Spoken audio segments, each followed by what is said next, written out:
जय मां कामाख्या, हर हर महादेव। तो आज इस वीडियो में मैं आप लोगों को पितृ पक्ष या श्राद्ध पक्ष में कैसे अपने आप से ही बहुत सरल रूप से पितरों के लिए तर्पण कर सकते हो ये दिखाऊंगा।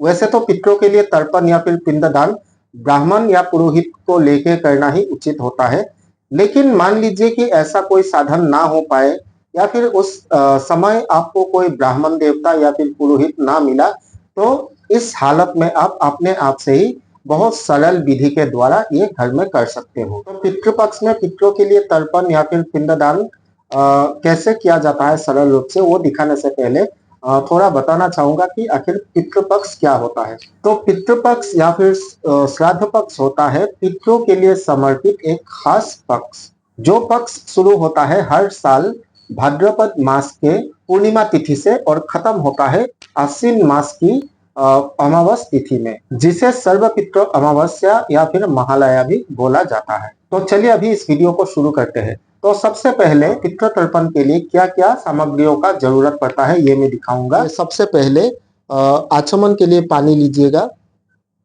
तर्पण के लिए एक अलग लोटा में पानी, एक मिट्टी का दिया, और इस दिया में मैंने सरसों का तेल लिया है।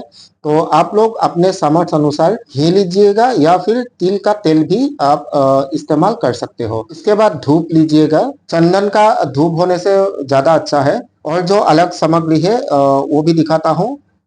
सबसे पहले काला तिल, थोड़ा अक्षत, जौ, यह है अश्वगंधा, चंदन, तुलसी के पत्ते, कुछ सफेद फूल, कुसा घास।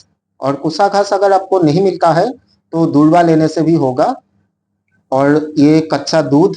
तो सबसे पहले जो दिया है उसमें थोड़ा काला तिल देंगे और दिया को जो है प्रज्वलित कर लेंगे। तो अभी धूप और दीप प्रज्वलित कर लिया है, और इसके बाद आचमन के लिए पानी जो है उसको तैयार करेंगे। इसके लिए जो पानी है आचमन के लिए, उसमें थोड़ा अक्षत, तुलसी का पत्ता और फूल ये ले लिया। तो आचमन कैसे किया जाता है? आचमन के लिए बहुत ही सरल मंत्र है। तो सबसे पहले ऐसा एक मुद्रा बना लेना है। तो ये मुद्रा बनाने के बाद सबसे पहले पहला आचमन हम लोग लेंगे। सबसे पहला आचमन लेना है ओम केशवाय नमः, और उसके बाद दूसरा आचमन ओम नारायणाय नमः,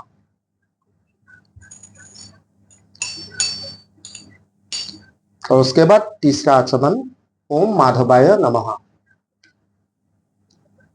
और उसके बाद हाथ धो लेना है ओम गोविंदाय नमः।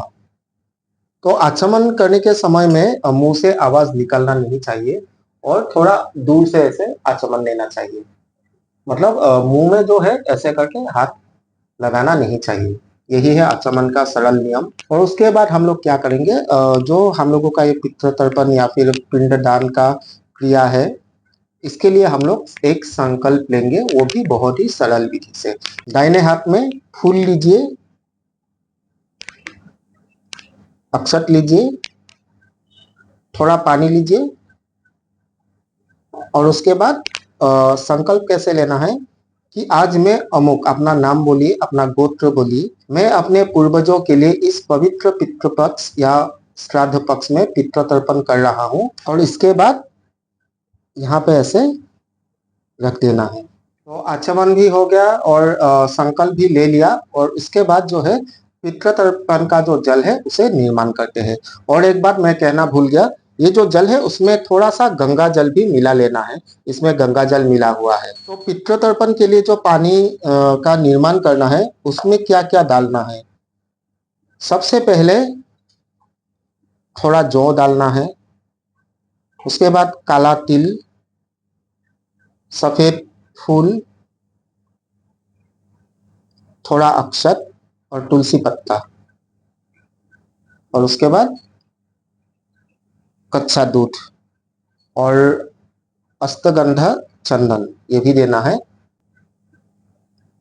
और ये सामग्री देने के बाद हम लोग कुसा घास से इसको पवित्र करेंगे। और पवित्र करने के लिए जो मंत्र है ओम नमो भगवते वासुदेवाय, ओम नमो भगवते वासुदेवाय, ओम नमो भगवते वासुदेवाय। शुद्धिकरण हो गया है, तो अभी हम लोग पितृ तर्पण करेंगे।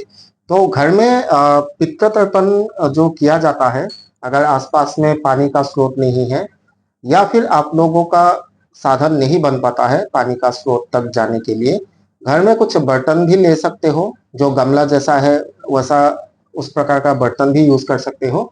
लेकिन मैंने ये जो है ऐसा, हम लोग इसको दूना बोलते हैं, जो केले के जो पेड़ होता है उसके तना से बनाते हैं।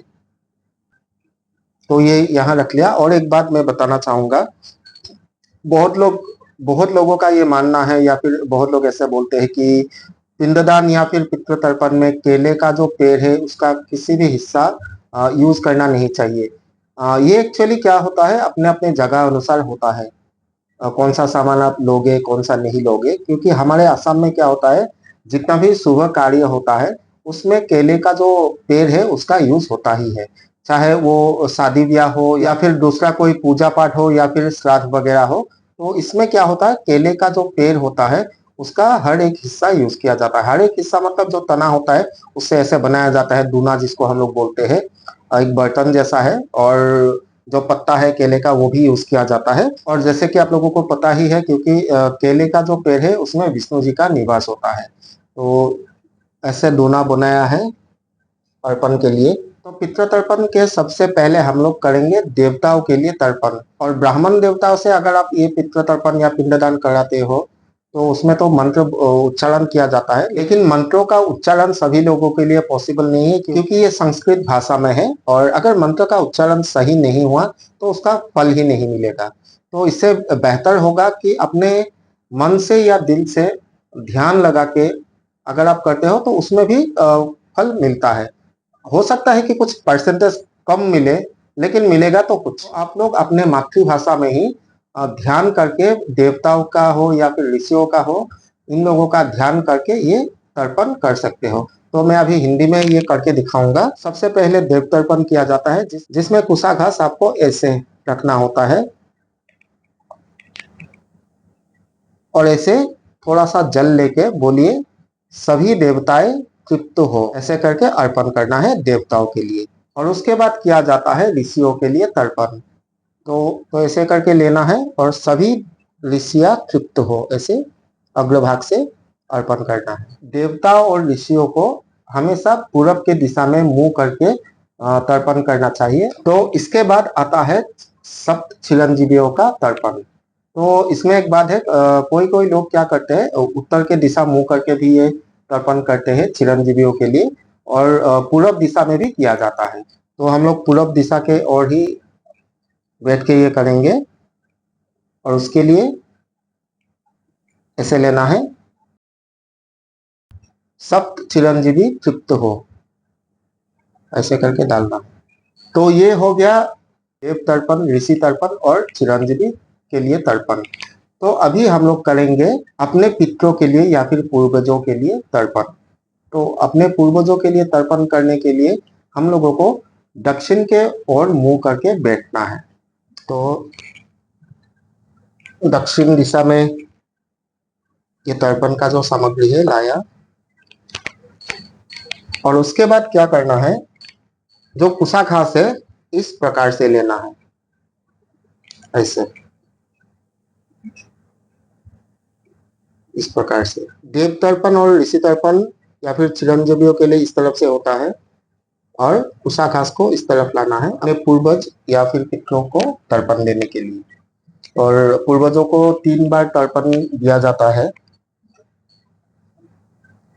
तो पूर्वजों को तर्पण देने के लिए सबसे पहले ऐसे लीजिए। अगर हो सके तो आप अपना जो पूर्वज है उनका नाम याद करके, ध्यान करके, श्रद्धा पूर्वक तर्पण कीजिए। मेरे सभी पितृ देवताएं तृप्त हो, ऐसे करके अर्पण करना है इस तरह से। फिर से एक बार लीजिए, सभी पितृ देवताएं तृप्त हो। और एक बार लीजिए, सभी पितृ देवताएं तृप्त हो, ऐसे तर्पण करना है। और उसके बाद ये जो है कुशाकाश सहित इसमें अर्पण कर देना है। तो जो पितृतर्पण है ये क्रिया समाप्त हो चुका है। जो विधि है बहुत ही सरल है। इससे क्या होता है, पितरों को शांति मिलता है और पितरों का आशीर्वाद भी प्राप्त होता है। तो अभी बात यह है कि इसका क्या करें। ये जो जल है यहाँ पे, तो इस जल को क्या करना है, किसी अच्छे स्थान में या फिर पेड़ के जड़ में इसको अर्पण कर दें। तो पितृतर्पण हम लोगों ने कर लिया और इसके बाद आता है पिंडदान का विधि। तो इस पिंडदान के बारे में मैं अगले वीडियो में बताऊंगा और बहुत ही सरल विधि है वो भी। तो आशा करता हूं आप लोगों को ये वीडियो पसंद आया है। तो इस वीडियो से विदा लेता हूं। धन्यवाद। जय मां कामाख्या।